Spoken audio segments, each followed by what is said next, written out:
अस्सलामुअलैकुम। Programme night addition में हम आपको खुशामदीद कहते हैं। नाजरीन, 8 मार्च की तरह हुकूमत की दफ़ा 144 आज भी काम कर गई। तहरीक इंसाफ के कारकुन ज़मान पार्क से निकल पाए, ना ही रैली हो सकी, बल्कि ये कहना पड़ेगा कि रैली को मुलतवी करना ही शायद बेहतर हिकमत अमली थी, शायद कोई और ऑप्शन नहीं था।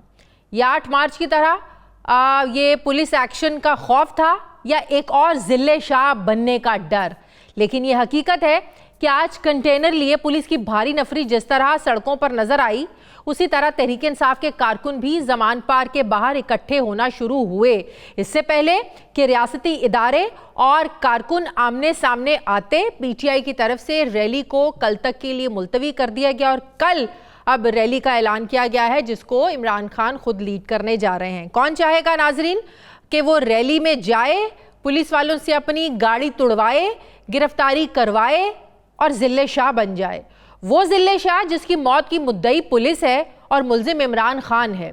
ज़िले शाह जैसी दर्दनाक मिसालों के बावजूद इमरान खान एक के बाद एक कॉल दे रहे हैं, क्योंकि दफ़ा 144 में कारकुनों का इकट्ठा होना गैर कानूनी है। अगरचे गुज़श्ते रात रैली की इजाज़त के लिए हुकूमत से इजाज़त मांगी गई थी, लेकिन डीसी लाहौर ने यह कहकर मना कर दिया कि शहर में पीएसएल की वजह से किसी भी सियासी रैली की इजाज़त नहीं दी जा सकती।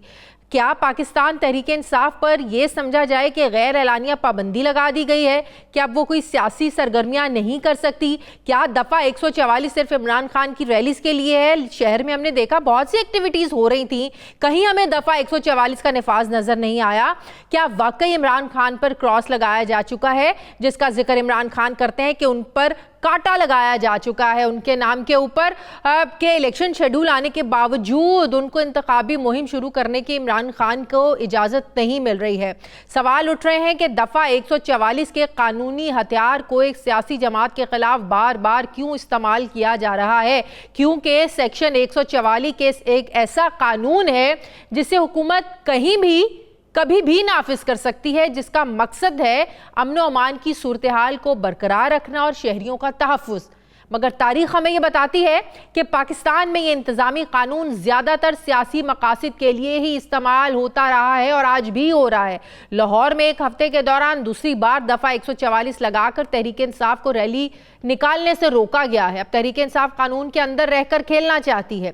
शायद यही वजह है कि तसादुम की बजाय रैली को लेकर अदालत का दरवाज़ा खटखटाया जा रहा है। इलेक्शन कमीशन को भी निगरान पंजाब हुकूमत की शिकायत लगाई गई है, जिस पर इलेक्शन कमीशन ने कल इजलास बुलाया है। शाह महमूद कुरैशी ये कहते हैं कि हुकूमत तसादुम कराकर इलेक्शन को मुलतवी कराना चाहती है। क्या कह रहे हैं शाह महमूद कुरैशी साहब, जरा देखिए। लाहौर की इंतजामिया ने दफा 144 का निफाज कर दिया है, जिसका कोई जवाब नहीं। हमने फैसला किया है कि हम इसको चैलेंज करेंगे। हुकूमत की ख्वाहिश इंतखाबात से फरार है। फरार के लिए वो तसादुम चाहेंगे, फरार के लिए वो चाहेंगे क्लैशेस हो, लाशें गिरें, और उसकी आड़ में वो इलेक्शंस को मुलतवी करने का बहाना तलाश करने की कोशिश करेंगे। क्या पीटीआई इसीलिए रैली को मुलतवी करने पर मजबूर हुई? ऐसे में फिर निगरान हुकूमत की जानिबदारी पर सवाल उठ रहे हैं कि पीटीआई को सियासी मुहिम शुरू करने से आखिर रोका क्यों जा रहा है? क्या वाकई पीडीएम हुकूमत इमरान खान की मकबूलियत से इतनी खौफजदा हो चुकी है?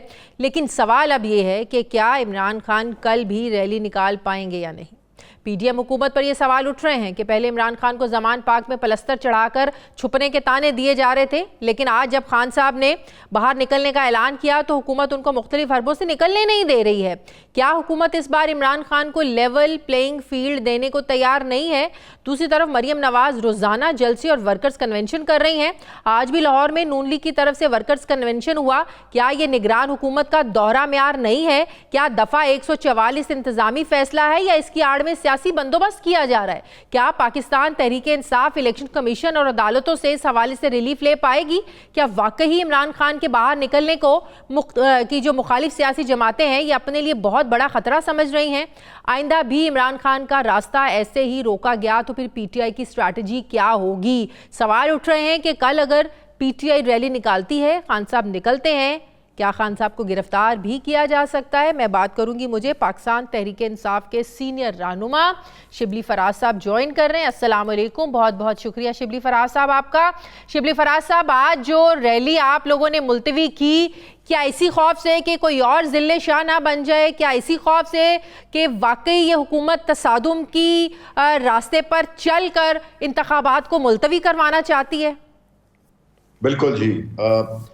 बुनियादी तौर पे जो कुछ भी हो रहा है, जो पिछले हफ्ते हुआ और अभी जो इनका प्लान है, उससे यही लगता है, बल्कि लगता क्या है, बल्कि हम इस बात के श्योर हैं कि ये खास तौर पे जिस तरीके से आज रेंजर्स मंगाए गए थे, जिस तरीके से आज पुलिस और रोड्स ब्लॉक किए गए थे, देखें ये बड़े शर्म की बात है। ये जो बैठे हुए हैं, निगरान हुकूमत की हैसियत क्या होती है? उनकी हैसियत, ये वो लोग हैं जो कि सिफारिशों से, किसी की सिफारिशों पे एक आम से लोग होते हैं जो कि लाए गए हैं। इसमें कोई उनकी कोई कानूनी ना पावर्स है ना कुछ है। अब देखें कि ये जो नकवी है या ये जो आमिर मीर है, पता नहीं ये कहां से आ गया है, जो कि बड़े जिस जोम से, जिस रौनक के साथ वो अपने प्रेस कॉन्फ्रेंस कल की, उससे तो जाहिर होता है जैसे बड़े छोटे लोगों को, बड़े क्या लगता नहीं, छोटे लोगों को बड़ी कुर्सियों पे बैठा दिया गया है और उनको समझ नहीं आ रही है कि वो इस रियलिटी से किस तरह रिकंसाइल करें। जितना जुल्म उन्होंने किया, जो कि जिले शाह पैदा किया उन्होंने, तो हमें ये लगता है कि पाकिस्तान में ये जो कश्मीर में वानी था, तो हमारे पाकिस्तान में हम तो कहते थे कि कश्मीर बनेगा पाकिस्तान, हमने पाकिस्तान को कश्मीर बना दिया है। जिस तरह से हमारी खवातीन को पे तशद्दुद किया जा रहा है, जिस तरह के हमारे यंग लोगों को वो किया जा रहा है, लेकिन ये जो हो रहा है, ये उस बात की एक नवीद, इसके जो सिल्वर लाइनिंग है वो ये है। तो शिबली फराज साहब देखें ना, आज आप लोगों ने इसी खौफ से मुलतवी की, तो कल क्या इस बात का खौफ नहीं है कि कल भी वही कुछ होगा जो 8 मार्च को हुआ? देखें, आपका बड़ा अच्छा सवाल है और मेरा जवाब यही है कि हम बिल्कुल, हमारा मसला क्या है? हमारा मसला ये है कि हम एक जमहूरी, सही मानों में जमहूरी पार्टी जो आईन और कानून में यकीन रखती है, बल्कि हमारी जंग ही यही है, हमारा जहाद ही यही है कि हमने इस मुल्क में कानून की बालादस्ती और आईन की अमलदारी को यकीनी बनाना है। अब इन हालात में लेकिन इस जिहाद में आप चाहेंगे कि और भी जिले शाह सामने आए? देखें, अगर तो ये कश्मीर बन गया है तो फिर हमें पता चल जाएगा, इसका यकीन भी हो जाएगा, ये कंफर्म भी हो जाएगा कि अब कश्मीर पाकिस्तान नहीं बना, पाकिस्तान कश्मीर बन गया है। तो हमने कानून के अंदर रहते हुए हमने बिल्कुल कल रैली करनी है। हमारे इजाजत मिल गई आप लोगों को? देखिए, इजाजत नहीं होती है, इलेक्शन शेड्यूल अनाउंस हो चुका है, हमने इन्फॉर्म करना होता है कि ये हमारा रूट है और आपने इसके मुताबिक सिक्योरिटी के इंतजाम करने हैं। ये इजाजत नहीं, आप लोग इलेक्शन रैली निकालने जा रहे हैं? बिल्कुल बिल्कुल इलेक्शन रैली है, और क्या है, इलेक्शन शेड्यूल अनाउंस हो गया है, परसों आखिरी तारीख है कागज जमा कराने की, तो जाहिर है कि हम वो नहीं करेंगे। अब आप बताएं, जिस तरह आपने खुद भी कहा कि जब भी कोई मेंबर जाता है जो अपने कागजात नामजदगी जमा कराने जाएगा, वो अपने दोस्तों के साथ, अहलो अयाल के साथ, वो पार्टी वर्कर्स के साथ वो जमा कराते हैं। इन्होंने दफा 144 लगा दी है। नहीं, ये जो है, कल इमरान खान साहब खुद रैली की क़यादत कर रहे हैं, आप ये बिल्कुल करेंगे, बिल्कुल करेंगे। अब इमरान खान साहब की जान को कोई खतरा नहीं है? नहीं, मैं, ये अच्छा सवाल है अगेन, कि मैं ये बताता चलूं कि देखें, इमरान खान जाहिर है कि एक सिक्योर गाड़ी में जाएंगे।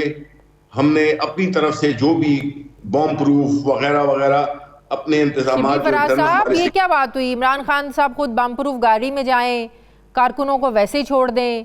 खान साहब को छोड़ के कारकुनों को कोई नुकसान हुआ तो पार्टी तो लोगों से ही है, वोट तो आपको लोगों के लिए चाहिए ना। नहीं, लोगों को कैसे छोड़ सकते हैं आप ऐसे? देखिए, नहीं, ये पता नहीं हम किस इसमें जरा मुझे आपसे इख्तिलाफ है आपके सवाल से। देखें, जो हमारा मकसद है वो ये है कि हमारी पार्टी के लोग, ये इमरान खान नहीं, हम चाहते हैं कि हमारा इस मुल्क में एक ही एक असासा है, हमारे मुल्क में एक ही उम्मीद की किरण है, हमारे मुल्क में एक ही शख्स है जो कि इस मुल्क को इस सारे इंतशार से, ये सारे लुटेरों से, सारे उचक्कों से हमारी जान छुड़ा सकता है, वो है इमरान खान। हम हर कीमत पर उसकी जान की हिफाजत करेंगे, हम हर कीमत पर उसको बचाएंगे। ये हमारा एज अ वर्कर, अगर कल दफा 144 फिर नाफिज कर दी गई, आपको फिर रात को तो इत्तला शर्म आनी दे दी, then चाहिए, what? तो शर्म आनी चाहिए जो कि इनमें है नहीं, शर्म आनी चाहिए जो कि इनमें है नहीं। हम तो लेकिन आप कानून तो नहीं तोड़ेंगे ना? नहीं, कानून देखें, मेरी बात सुने, कानून का अगर गलत इस्तेमाल हो रहा है, हम अदालतों में गए हैं, हम इलेक्शन कमीशन, अब इधर किसकी जिम्मेदारी आती है? खास तौर पे इलेक्शन कमीशन की आती है।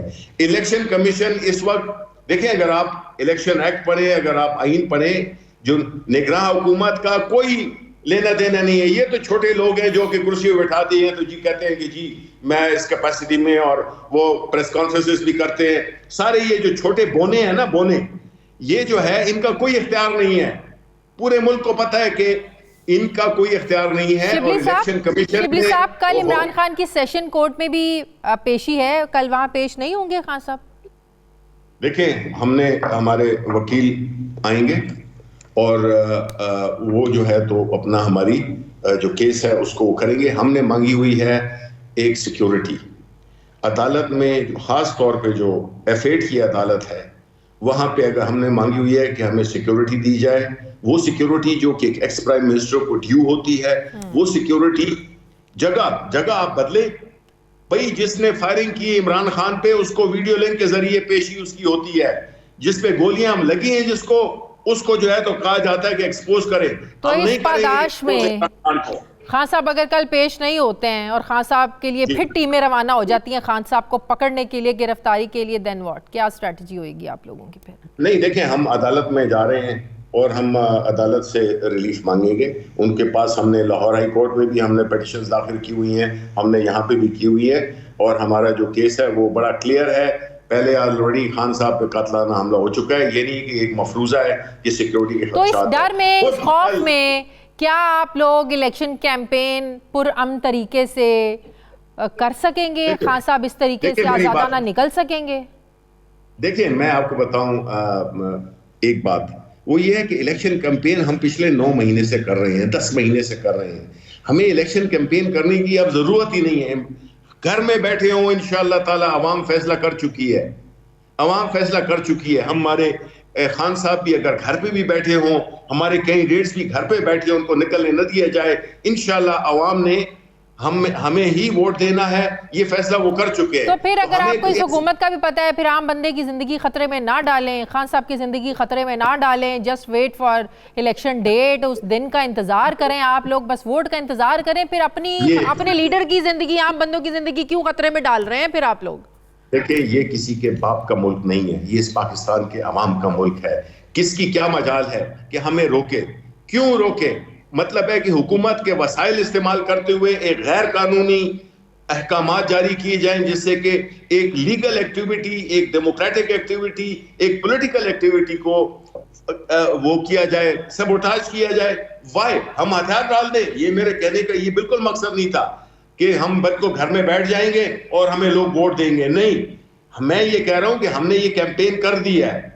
पाकिस्तान के अवाम को, असल पाकिस्तान का हमने पूरे बेनकाब कर दिया है। इस पूरे इस फरसूदा निजाम को हमने वो सामने कर दिया। मरियम नवाज कहती है ना कि डर गए पुलिस से, पुलिस के क्या बात करते, इसीलिए आप लोग रैली कैंसिल कर रहे हैं। देखिए, मेरी बात सुने, मैं अगर किसी अदबी महफिल में जाऊं ना, अहमद फराज का बेटा होते हुए, मुझे कोई बैठने नहीं देगा कि मेरी ये हैसियत नहीं है, क्योंकि अहमद फराज था। नवाज शरीफ प्राइम मिनिस्टर था, उसकी बेटी है। कई काउंसलर का इलेक्शन लीडर सकती, वो होती कौन है कि उसकी बातों पे हम कमेंट करें? छोड़ें जी, आगे सवाल करें। तो उसकी क्या वो है जी? तो अगला सवाल ये है कि आपको नहीं लगता कि जिले शाह के वाकये के बाद एक आम बंदा डर गया है कि नहीं डरे? हमारे कारकुन आपने देखा आज भी मौजूद थे। हमारे कारकुन अल्हम्दुलिल्लाह, देखिए, हम रिप्रेजेंट करते हैं पूरे पाकिस्तान की आवाम को अल्हम्दुलिल्लाह, और खास तौर पे जो हमारी यंग जनरेशन है। आप उधर लाहौर में तो आप आती तो सही, आप देखती कि क्या जोश, क्या वलवला, क्या तादाद थी उधर। ये तो आपको पता है, पहुंचने के लिए तो रास्ते ही बंद होते हैं। तो PSL ने जो है ना वो जिंदगी को अजीरन कर दिया है। लाहौर में हर सड़क बंद कर देते हैं, हर रास्ता बंद कर देते हैं। फिर जमान पार्क की तरफ जाने वाले वो जो नहर का रास्ता है, वहां पे ट्रैफिक को ब्लॉक कर देते हैं। हमें तो समझ नहीं आती है कि लाहौर को होके गया, जब भी PSL यहाँ पे होता है जिंदगी मुश्किल हो जाती है, तो हम ज़मान पार्क कैसे पहुंचे? देखिए मेरी बात सुने, नहीं वर्कर हमारे पहुंच जाते हैं, मतलब है आज भी इन्होंने कंटेनर्स लगाए थे, सब कुछ लगाए थे, लोग फिर भी पहुंच गए। देखिए लोगों को आप नहीं रोक सकते, एक हद तक रोक सकते हैं, लेकिन जो कमिटेड हों, जिन्होंने ये फैसला किया हो कि हमने जान छुड़ानी है इस फरसूदा निजाम से, इन चोर उचक्कों से, इन लुटेरों से, उनके लिए फिर हर चीज जो है, देखिए कौमों की जिंदगी क्या आपको वाकई खौफ है, क्या आपको ये वाकई खौफ है कि ये हुकूमत तसादुम करा के, जैसे आप कल भी रैली निकालने जा रहे हैं, इलेक्शन कैंपेन आप लोगों ने चलानी है, ठीक है, हाँ, तो फिर आप लोग क्यों उनको मौका दे रहे हैं? ये तो बड़ी अच्छी स्ट्रैटेजी थी आप लोगों की, आज आप लोगों ने रैली को कैंसिल किया है। अगर आप लोगों को वाकई समझ में आ रही है कि वो ये इस तरह करना चाहते हैं, फिर तो आपको और संभल के खेलना चाहिए। नहीं, बिल्कुल हम संभल के खेलेंगे। हमने तो कहा है कि हम कानून और आइन के तहत, हम अदालतों में, हम इलेक्शन कमीशन गए हैं, कल जो है तो हमारी पिटीशन लगी हुई है। ये फर्ज बनता है इलेक्शन कमीशन कि वो इंश्योर करे कि पॉलिटिकल एक्टिविटीज हो सके, लोग आ सके। 144 में आप बताइए कैसे जो लोग जिन्होंने इलेक्शन में हिस्सा लेना है वो अपने नॉमिनेशन पेपर्स कैसे जमा कराएंगे? अकेले जाएंगे? बिल्कुल सही। बात ये है कि देखें, बात इस पे नहीं होनी चाहिए कि हम, ये तो सवाल इनसे पूछना चाहिए कि भाई ये एक जमहूरियत है, हमें पता है। अभी मैं देख रही हूँ टीवी पे जिले इंतजामिया ने इजाजत दे दी है कल आप लोगों को रैली की, लेकिन ये तो 8 मार्च से एक रात पहले 7 मार्च की रात को भी आप लोगों को इजाजत मिली थी, लेकिन 8 मार्च को अचानक सुबह आप लोगों को पता चला कि एक तो दफा 144 नाफिज कर दी है। तो ये कभी हाँ कभी ना वाला सिलसिला, रात को इजाजत मिलती है, अगले दिन दफा 144 लग जाती है, इसकी बात की समझ नहीं आती है। तो ये तो नहीं समझ की क्या बात है, बुज़दिल लोग हैं, इनके पास कुछ सपोर्ट नहीं है, ये इसी किस्म के इनके हाथ में, हम तो वोट पे बिलीव करते हैं ना, ये डंडे पे बिलीव करते हैं। ये हुकूमत, मैं आपको बताऊं कि ये इनकी सियासी तदफीन की बात छोड़े, स्वयं की बात करेंगे, इनका स्वयं कब होगा? इन्होंने मुल्क में महंगाई का जो तूफान बर्पा किया है, अपनी नाअहली की जो एक नए रिकॉर्ड कायम किए हैं, इससे मुल्क जो है, मुल्क की सालमियत को खतरा पैदा हो गया है जी। ये बात नहीं है कि ये बाकी सब कुछ नॉर्मल चल रहा है। शिबली साहब, नून लीग के जो लोग हैं वो बड़ा कॉन्फिडेंट से ये बात कर रहे हैं कि अब तो नवाज शरीफ की आमद है, वो आ जाए तो कल आए, 2 हफ्तों से 3 हफ्तों के दरमियान नवाज शरीफ वापस होंगे। क्या ये उसी फॉर्मूले पर अमल दरामद होने जा रहा है जिस लेवल प्लेइंग फील्ड की बात मरियम नवाज साहिबा काफ़ी अरसे से कर रही हैं? देखें, मैं आपको बताऊं, हमें 10 नवाज शरीफ आ जाए ना, वो एक इमरान खान का मुकाबला नहीं कर सकते हैं। नवाज शरीफ पहले की चीज साफ डर आएगा, इकोनॉमी को टर्न अराउंड कर दिया, एक्सपोज हो गया वो अकाउंटेंट, उसके बाद के जी ये आए, ये इन्होंने अपने आप को ड्राई क्लीन कराया है। इन्होंने, आप समझते हैं कि नवाज शरीफ किसी डील के बगैर वापस आ सकते हैं? डेफिनेटली जी, कानून को मतलूब है। इमरान खान के लिए तो बलूचिस्तान से भी जाते हैं, वो पुलिस जाती है, जिसने देखे ना करप्शन का कोई मुकदमा नहीं है, ये सारी हरासमेंट के मुकदमे हैं। हम जाते हैं अदालत को पेश होने, हमें 6 FIR हम पे वो दी जाती है।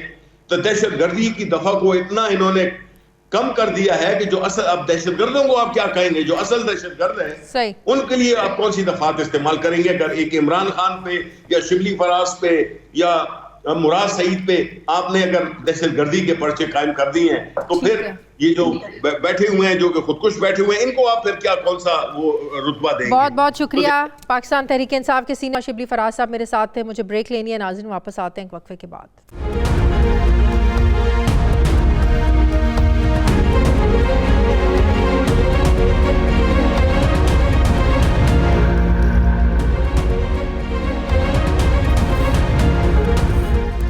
ब्रेक के बाद एक बार फिर से आपको खुशामदीद कहते हैं।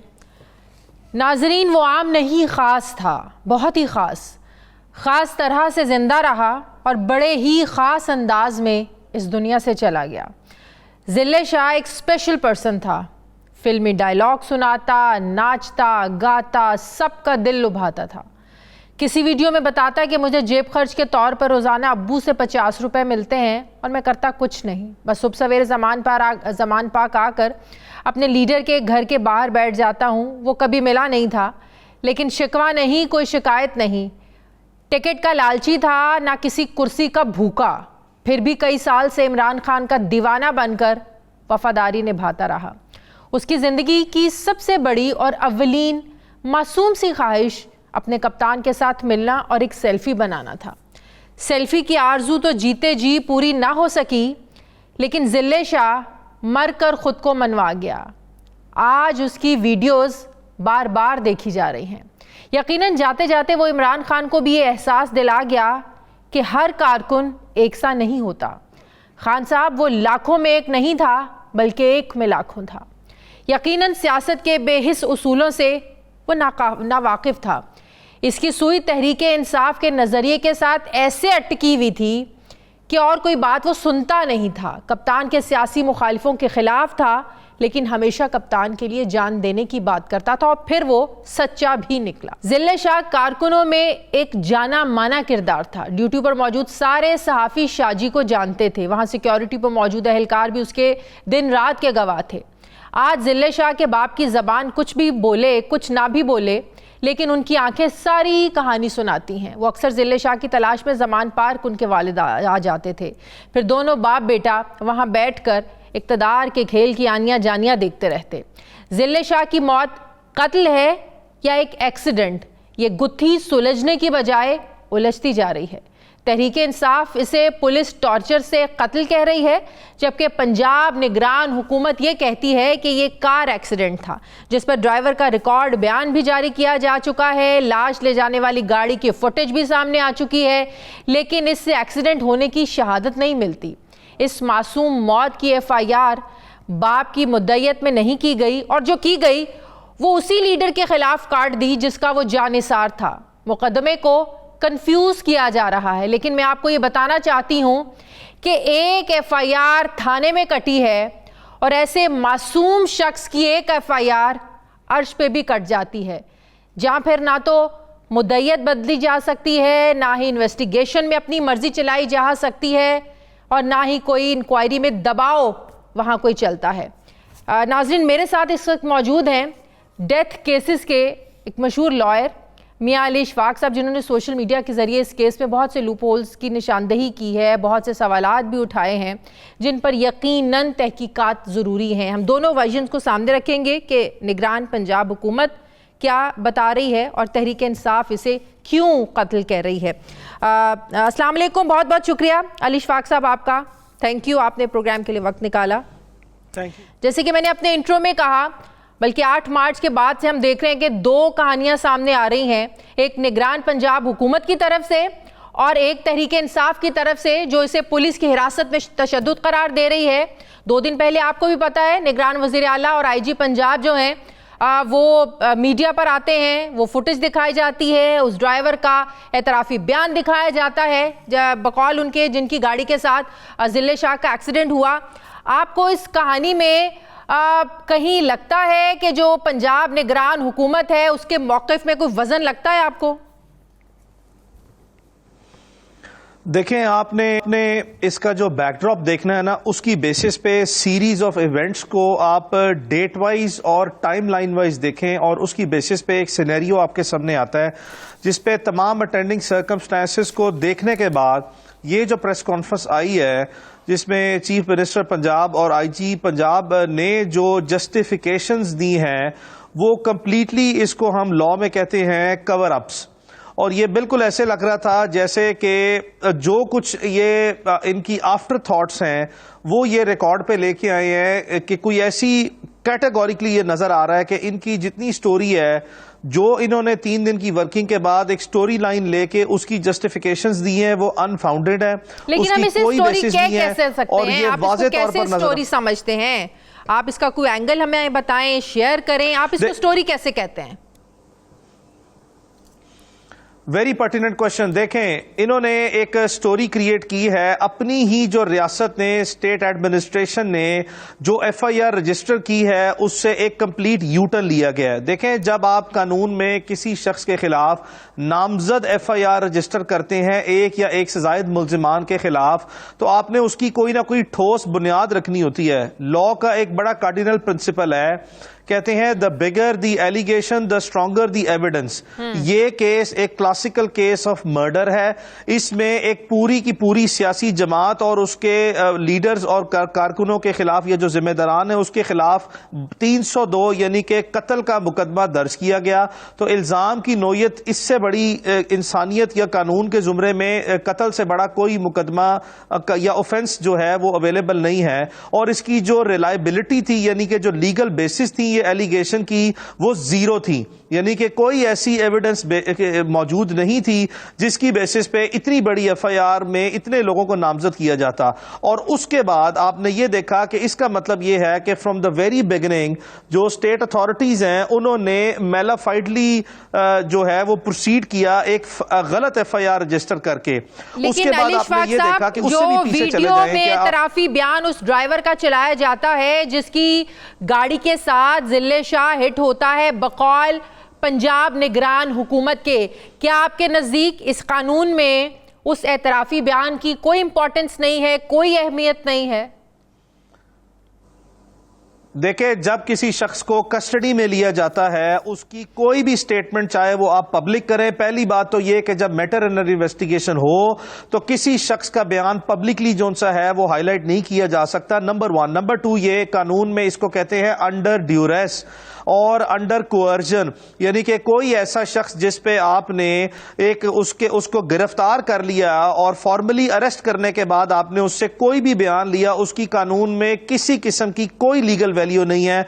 और बल्कि इस तरह की जो हरकत हैं जिसकी बेसिस पे किसी भी शख्स को जब आपने अरेस्ट किया और आपने उसको पब्लिक डोमेन में एक स्टेटमेंट दिया है तो इसका मतलब यह है कि यह 100% अंडर कोअर्जन है और अंडर इन्फ्लुएंस है और अंडर ड्यूरेस है। इस तरह के बयान को कानून स्ट्रेट अवे जो है रिजेक्ट करता है और इसकी जीरो वैल्यू है। तो ये भी सवाल आता है कि ही वो स्पेशल चाइल्ड, वो एक स्पेशल इंसान था, ऐसे शख्स की हलाकत से फायदा क्या हुआ? पुलिस को सिर्फ प्रेशराइज करना था, पीटीआई को रैली से रोकना था, क्या सिर्फ ये मकसद था? पीटीआई पंजाब पुलिस उसे क्या उगलवाना चाहती थी? उसके पास क्या इंफॉर्मेशन थी?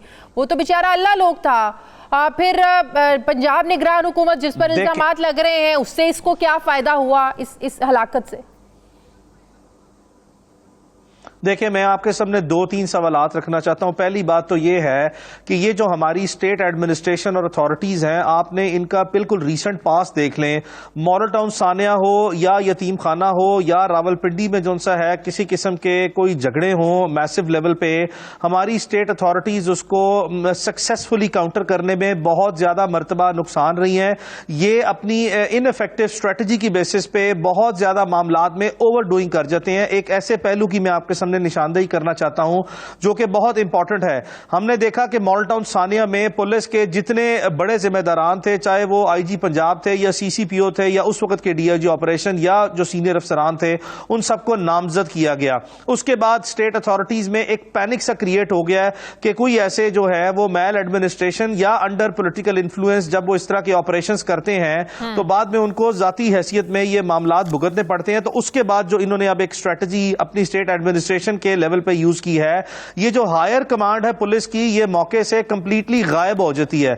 यानी कि अब अगर इस पूरी स्टोरी में देखें तो जिस दिन ये वकुआ हुआ है उस दिन CCPO Lahore, DIG operations Lahore, SSP operation Lahore बिल्कुल कमांड स्ट्रक्चर में ये जो रैली निकलने की बात थी या जो इसकी सराउंडिंग्स में ये मंजरे आम से कतई तौर पर जो है वो गायब थे। अब आपने ये देखा कि जूनियर कमांड जो है वो एसपी रैंक के ऑफिसर्स या इनसे नीचे लोअर हायरार्की में जितने ऑफिसर्स थे उनको कोई भी शख्स जो है वो एक्सपीरियंस जो इस तरह की सिचुएशंस है that demands experience in chain of command, और कोई ऐसी जो सा है वो इनकी कोऑर्डिनेशन नजर नहीं आती थी, जिसकी बेसिस पे वाज़े तौर पर नजर आ रहा है कि ये इनइफेक्टिवली मिस हैंडलिंग की वजह से ओवर डूइंग हो गई है। अब आपको ओवर डूइंग कोरॉबोरेट होती है। आपने ये देखा कि उसकी पोस्टमार्टम रिपोर्ट आपके सामने आई है और उसकी कुछ पिक्चर्स भी सामने आई हैं सोशल मीडिया पे, जिसके साथ उसका नेम भी टैग है। गालिबन जो सा है वो जिस डॉक्टर ने उसका मेडिकल एग्जामिनेशन कंडक्ट किया है, ये उनकी तरफ से ये चीजें रिकॉर्ड पे ले ली गई थी, जिसमें आपने देखा कि उसकी बिल्कुल जो बॉडी की बैक साइड थी,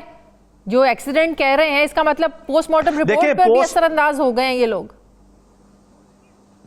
no, it is the opposite. देखें पोस्टमार्टम रिपोर्ट में जो नंबर ऑफ इंजरीज हैं और जो नेचर ऑफ इंजरीज हैं और जो मार्क्स ऑफ वायलेंस हैं, यानी कि तशद्दुद के निशानात की जो गहराई है वो इतनी विजिबल और क्लियर है कि इस पूरी स्टोरी को पोस्टमार्टम रिपोर्ट के ऑपोजिट जाके देखें। कानून में जब भी कोई वकूआ होता है ना, तो डिफरेंट किस्म की एविडेंस को कोरोबोरेट करने के बाद एक पिक्चर बनती है जिसमें बहुत ज्यादा पिवटल रोल जो है तशद्दुद के केसेस में या इंजरी के केसेस में हमेशा जो है वो मेडिकल एविडेंस का होता है। इस केस में जितनी मेडिकल एविडेंस है, ये जितनी मेडिकल रिपोर्ट है, उसने 100% जो है ये जो स्टोरी लाइन जो मैंने आपसे गुजारिश की थी चीफ मिनिस्टर ने या आईजी ने लिया है, ये इससे बिल्कुल 100% कॉन्ट्रडिक्टरी है। ये कार एक्सीडेंट में नहीं हो सकता।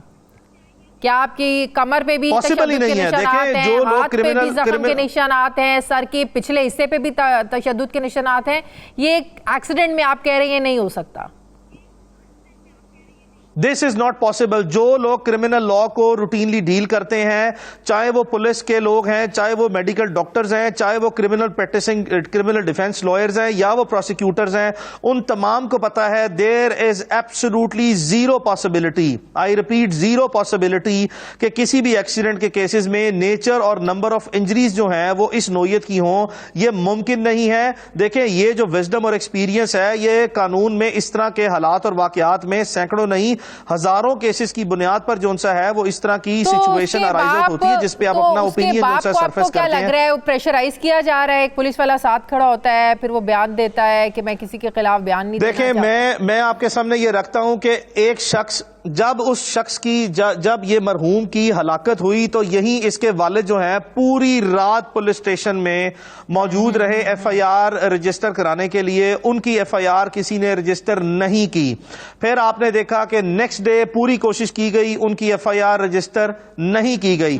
कॉन्ट्रेरी टू देखें स्टेट की मुद्दत में, रियासत की मुद्दत में मुकदमा महज उस बुनियाद पर दर्ज होता है उन हालात में जब किसी मकतूल का या जो शख्स कत्ल हुआ या जिसके साथ कोई भी अफेक्टी है, मुतासिर फरीक है, उसका कोई वली मौजूद ना हो। यह पाकिस्तान में रीसेंट पास में हमने देखा कि स्टेट अथॉरिटीज अपनी पावर्स को या अपने इख्तियारात को एब्यूज इस लेवल पे कर रही हैं कि इनका कोई हक नहीं है कि इस तरह के मुकदमात रियासत की मुद्दत में दर्ज हों, जबकि वली जिंदा है, वारिसीन जिंदा है और वो विलिंग एफआईआर दर्ज कराने में। के खिलाफ होगी, खान साहब के खिलाफ हो गई, ठीक हो गया। अब क्या जिले शाह के वालिद इस केस में मुद्दई बन सकते हैं? देखे कानून में मुद्दई का जो इख्तियार कानून ने दिया है वो सिर्फ उसके वारिसीन को दिया और उसके वालिद लाजमी तौर पर उसके वली हैं। मेरा सिर्फ एक कानूनी सवाल है, क्या रियासत ने जो अपनी मुद्दत में मुकदमा दर्ज किया है, क्या रियासत इस खून को माफ कर सकती है? कानून में जो कंपाउंडेबिलिटी ऑफ ऑफेंस है उसका राइट सिर्फ और सिर्फ उसके वारिसीन के पास है, ना कि रियासत के पास है। तो इस तरह के हालात में जब मैंने आपको बताया कि इस केस की जो लीगल बेसिस पब्लिक ऑप्टिक्स के लिए या स्टेट मशीनरी ने लीगल मशीनरी को इनटू मोशन लाने के लिए रजिस्टर किया है, वो बुनियाद ही बदनीति पर मबनी है और वो सरासर गैर कानूनी है। इनका क्या दफा 144 आप सिर्फ सियासी एक्टिविटीज के लिए इस्तेमाल कर सकते हैं? क्या कानून में कहीं ये लिखा है तो हमें भी बता दें। हमने आज देखा जिलानी पार्क लाहौर में जश्न बहारा फेस्टिवल हो रहा था, मैराथन हुई यहाँ पर, और भी एक्टिविटीज़ होती रही। तो क्या ये दफ़ा 144 लोगों के इकट्ठे होने पर पाबंदी, क्या ये सिर्फ पॉलिटिकल एक्टिविटीज़ के लिए है? फिर पंजाब हुकूमत ने दूसरी एक्टिविटीज़ की इजाज़त नहीं, कतई तौर पर भी ऐसा नहीं है।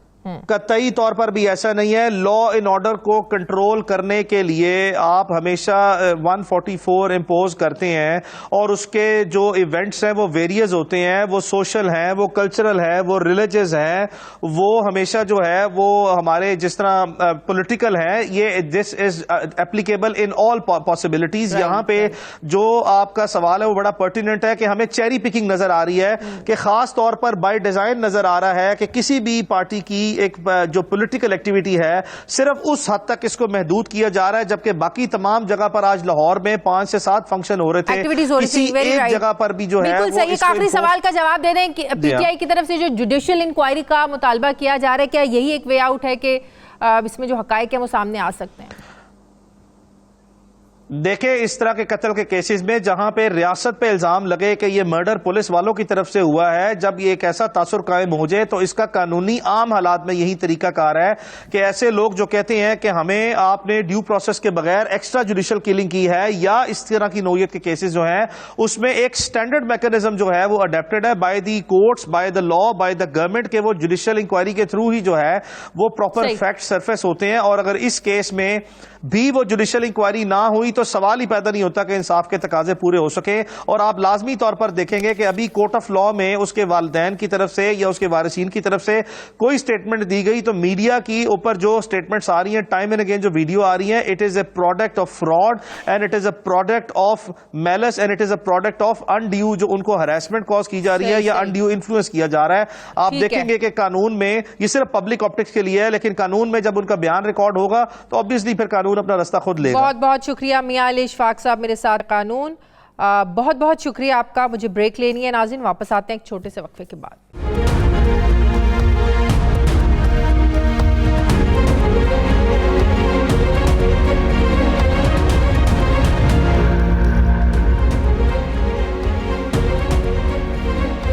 ब्रेक के बाद एक बार फिर से आपको खुशामदीद कहते हैं नाजरीन। पाकिस्तान की जो मुआशी कश्ती है ये पिछले एक साल से भंवर में फंसी हुई है। इस बहरान से निकलने के लिए पाकिस्तान बार बार दोस्त ममालिक और IMF को पुकार रहा है कि हमें बचा लें, हमारी कश्ती पार लगा दें, मगर किनारे पर खड़े दोस्त ममालिक भी अब IMF की तरफ देख रहे हैं कि मदद करें या ना करें। IMF भी इस बार पाकिस्तान पर एतमाद कर रहा है, ना ही हमारी हुकूमत उन्हें अभी तक मुतमईन कर पा रही है। पाकिस्तानी हुकाम के पास उनकी शराइत को मानने के सिवा कोई चारा भी नहीं है। लेकिन सवाल ये है कि पाकिस्तान तमाम पेशगी शराइत को मान कर इकदाम कर चुका है, मगर IMF फिर भी वहीं खड़ा है, मान नहीं रहा है। पाकिस्तान से इस बार इतनी सख्ती क्यों की जा रही है? डॉलर्स मिलना तो दूर, अभी तक हम IMF के साथ जो स्टाफ लेवल मुआहदा है उस पर भी दस्तखत करने में कामयाब नहीं हो पा रहे हैं। वजारत ख़जाना तारीख पर तारीख दे रही है, मुआहदा हो नहीं रहा है। अब कहा यह जा रहा है कि वज़ीर ख़जाना इसहाक डार IMF से कल मुज़ाकरात का आखिरी राउंड करने जा रहे हैं। अगले हफ्ते मुआहदा हो जाएगा और अप्रैल में 1 अरब 10 करोड़ डॉलर्स की हमें किस्त भी मिल जाएगी। क्या वाकई ऐसा होगा? क्या कर्ज प्रोग्राम बहाल होने से आवाम को कोई रिलीफ मिलेगा? ऐसी कौन सी रुकावटें हैं जो IMF को पाकिस्तान को डॉलर्स देने से रोक रही हैं, या ऐसी और कौन सी शराइत हैं जो हम मान नहीं रहे हैं या मान सकते नहीं हैं?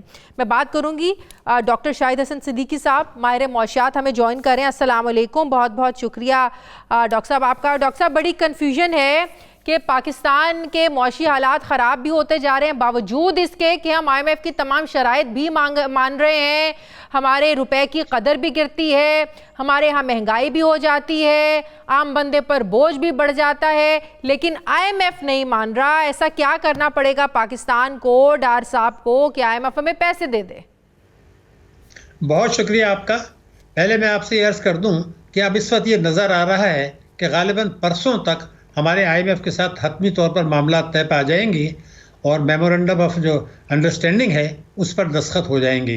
तो अब इसलिए कि तमाम मामला तय हो चुके हैं। नंबर 1, रुकावट कहाँ थी ये भी जरा क्लियर कर दें। ऐसा हमने इतने दिनों में क्या कर लिया कि परसों हमारे मामला तय हो जाएंगे? जी, रुकावट ये थी कि हमने मुतअद्दिद बार IMF के साथ जो मामला खुद तय किए, जो खुद हमने उनको कहा था हम करेंगे, हमने उनसे बार बार इनराफ किया या उन पर अमल नहीं किया। हमारा जो बजट आया था, आपको याद होगा, वो IMF से जो मामला तय किए थे उस वक्त हुकूमत ने 10 जून 2022 को बजट उसके खिलाफ था। उसके बाद डार साहब ने जो मामला तय किए उन्होंने उससे बार बार तोड़ा। और आपको याद होगा कि अक्टूबर में उन्होंने 110 अरब रुपए का एक सब्सिडी दी थी बिजली के नरखों में एक्सपोर्ट सेक्टर को, जो कि उनके साथ मुआहदे के खिलाफ थी। तो हमने जो है वो उनके साथ मामला तय किए और उनको तोड़ा। लेकिन ये मैं ज़रूर कहूँगा, पिछली दफ़ा भी मैंने आपसे कहा था, मैं दोबारा कह रहा हूँ कि ये IMF की शराइत नहीं है।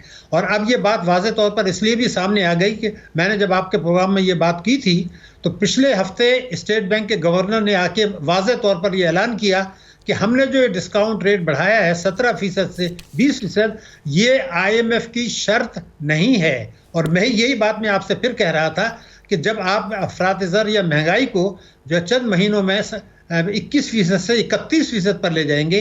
31% महंगाई होगी तो डिस्काउंट रेट अगर 17% है तो इसका मतलब होगा कि 14% मनफी हो गया, 14%। ये आमतौर से होता है 2% या 3% का फर्क होता है। आप देखिए कि भारत में महंगाई और डिस्काउंट रेट 6-7% के करीब है। बांग्लादेश में महंगाई और डिस्काउंट रेट 6 से 7% के करीब है। हमारे यहाँ थोड़ा चूंकि महंगाई ज़्यादा थी तो डिस्काउंट रेट ज़्यादा था, लेकिन जब आप 17% से 31% महंगाई कर देंगे तो ये कैसे हो सकता है कि आप उसको ना बढ़ाएं? वो तो पूरा इकोनॉमी आपकी डिस्टॉर्ट हो जाएगी।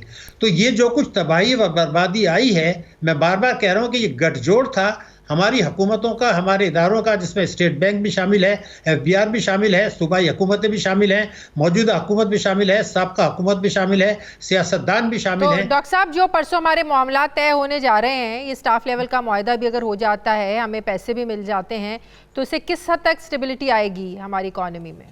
सबसे बड़ा फायदा जो होगा वो ये होगा कि जो लोग इस वक्त बहरान की संगीन बहरान नजर आ रहा है, वो आपने खुद इस्तेमाल किया था, टलेगा, कुछ अरसे के लिए टलेगा, और मैं आपसे मुत्तफिक हूँ। संगीन बहरान कुछ अरसे के लिए टलेगा, मुश्किलात और चैलेंजेस बरकरार रहेंगी, महंगाई बढ़ेगी, मईशत की शरह। अच्छा, मतलब ये है कि महंगाई कम होना तो दूर की बात, थमेगी भी नहीं, उल्टा बढ़ जाएगी। इसमें कोई शुबे की बात ही नहीं है, इसलिए कि हमने जो अभी IMF से मामला तय किए हैं, मैं उसको शर्त नहीं मानता, उसमें यह था कि अगले माली साल में भी हम बिजली के नर्ख बढ़ाएंगे। देखिए ना, वो इसलिए कि आपके जब लाइन लॉसेस बढ़ रहे हैं, आपका जो है आपके बिल अदा नहीं हो रहे, करप्शन हो रहा है, तो ये सारे जो है नुकसानात जो हैं ये आवाम के ऊपर आप डाल रहे हैं, और आपने कहा है हम डालेंगे, क्योंकि आप बिजली की चोरी भी रोकना नहीं चाहते। तो इसका मतलब ये हुआ कि इस साल का जो बजट होगा ये IMF बजट होगा, शराइत से भरपूर होगा, आम आवाम को कुचलने वाला बजट होगा, जो हर दफ़ा होता है, इस बार ज़्यादा हो जाएगा थोड़ा?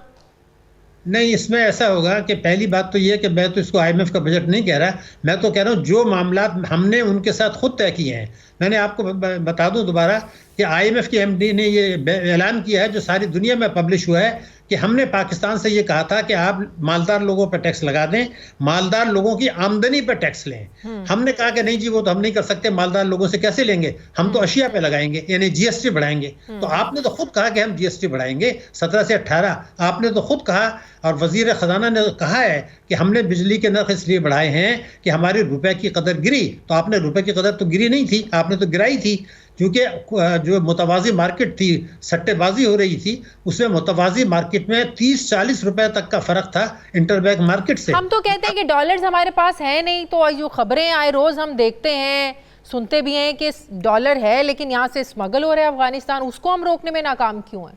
तो हमारी अपनी गलतियां हैं। देखिए, गलती तो नहीं, अब स्मगलिंग अगर रोकते नहीं है उसको मैं गलती तो नहीं कहूँगा, लेकिन सवाल ये पैदा था, क्या हम रोकना चाहते हैं, क्या हम सट्टेबाजी रोकना चाहते हैं? स्टेट बैंक ने अब से कई महीने पहले ये कहा था, और सबसे पहले मैंने कहा था कि जी ये सट्टेबाजी हो रही है, बैंक्स इन्वॉल्व हैं, एक्सचेंज कंपनीज इन्वॉल्व हैं। बाद में साबित हो गया और वजीर खजाना ने कहा हाँ जी बिल्कुल ये सट्टेबाजी हुई है, आज तक तो किसी के खिलाफ एक्शन नहीं हुआ। तो क्या हम रोकना चाहते हैं वाकई, या हम ताकतवर तबकों को नवाजना चाहते हैं? मैं इसलिए आपको बता रहा हूँ कि पाकिस्तानी कौम जो है ना, वो सियासत में असल में उलझ गई है। मैं आपको ये बताऊँ कि 28 फरवरी 2022 को $1 177 रुपए का था, 177, आज 282 का है। लेकिन आवाम के नुक्ते नज़र से आप ये बताइए कि जब आप $1 की इंपोर्ट करेंगे तो आपको 177 रुपए के बजाय 282 रुपए में पड़ेगा वो, फिर उस पर हुकूमती कस्टम ड्यूटी भी बढ़ जाएगी। तो जब आप $70 अरब का इंपोर्ट कर रहे हैं और उसको 177 से 282 पे ले आए, तो आप तो खुद देखेंगे ना कि आपकी महंगाई कितनी बढ़ेगी। डॉलर नीचे आने की कोई सूरत नहीं है, हम लाना नहीं चाहते हैं, लेकिन मेरे ख्याल से अब उनके हाथ से निकल गया। अगर अक्टूबर में, मैंने उसमें भी कहा था, अक्टूबर 2022 में IMF से ये मामला तय कर लेते तो उस पर $1 210 पर आ सकता था और पेट्रोल के रख नहीं बनाने लेकिन समझ में नहीं आती डॉक्टर साहब के जहन में उस वक्त क्या प्लानिंग थी जिसको वो इम्प्लीमेंट नहीं कर पाए, जो IMF के बगैर चलना चाह रहे थे। उनको इतना कॉन्फिडेंट था कि वो कहते थे डॉलर तो 200 पे मैं लेके आऊंगा। ऐसी क्या प्लानिंग थी, आज तक हम समझ नहीं पाए किस कॉन्फिडेंस पर वो इतनी बड़ी बड़ी बातें करते थे।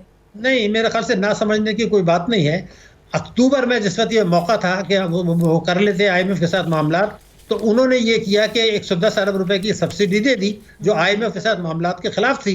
तो आपने तो अक्टूबर में तोड़ा है ना, बात ये थी कि अशराफिया की मईशत है, और जब रुपए की कदर गिरती है तो अशराफिया को फायदा होता है, सट्टेबाजों को फायदा होता है, स्मगलिंग करने वालों को फायदा होता है, जिन्होंने 2018-19 में, मैं आपको बहुत बड़ी बात बता रहा हूं, हमने 2019 में 6% टैक्स लिया, 6%, और ये कहा कि जो लूटी हुई दौलत है उसको आप बाहर ही रहने दें, यहाँ पाकिस्तान मत लाएं। हालांकि बुनियादी नारा था कि वो पैसा आएगा। अब आप ये बताइए कि आपने उनको 6% टैक्स ले लिया, अब आप उनसे ये कह रहे हैं कि आप 1 साल के लिए हमारे पास पैसा रखे हैं तो हम आपको 7.5% जो है वो आपको मुनाफा या सूद देंगे, 7.5% सालाना, और वो यहाँ पैसा लाने के लिए तैयार नहीं है, हालांकि वो 2% पे। तो पाकिस्तानी जिनके पास कोई 175 अरब डॉलर हैं, ओवरसीज पाकिस्तानी, वो भी पाकिस्तान में 7.5% पे पैसा नहीं ला रहे, हालांकि बाहर उन्होंने 2% पे रखा है। बहुत बहुत शुक्रिया डॉक्टर सिद्दीकी साहब, मेरे साथ हैं। हमारे प्रोग्राम का वक्त खत्म हो गया। फीडबैक जरूर दें, अपना ख्याल रखें, मुझे इजाजत दें, अल्लाह हाफिज।